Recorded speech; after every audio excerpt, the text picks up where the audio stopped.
Razmišljajući o blagoslovu oca Radomira, kojim je predao riječ. Velika je tajna pobožnosti, Bog se javio u tijelu, ali Bog se javio i u porodici. Javio se u pećini našeg srca. Dat nam je kao malo dijete. Nije nam dat odjednom kao odrastao čovjek koji je došao pred naše lice da nam sudi. Dat nam je kao dijete iz ljubavi, da vidi da li smo sposobni da istraži našu ljubav, našu roditeljsku ljubav. Draga braće i sestre, svjedoci smo poznanih dešavanja, je zemlja i narod porodice. I upravo smo iskušani na tome planu. Iskušani smo da li možemo da očuvamo porodicu. Sve više i više smo svjedoci da se ljudi zavjetuju na ljubav, ali se razvode.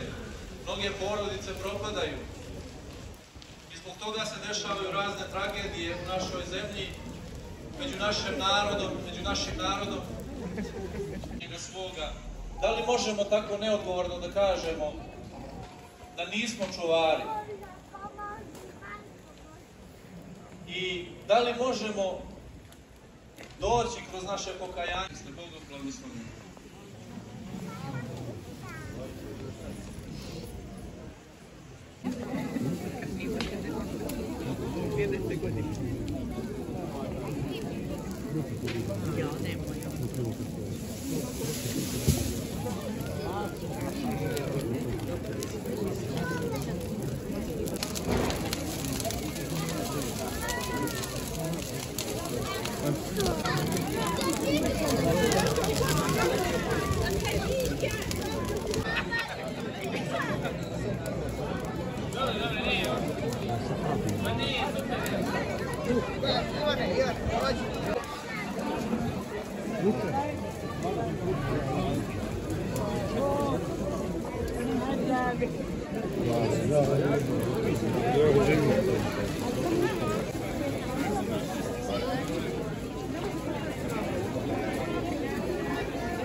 zdravlje.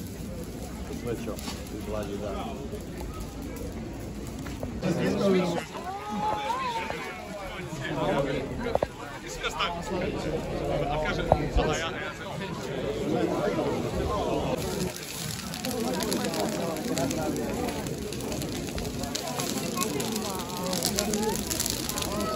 Ajmo.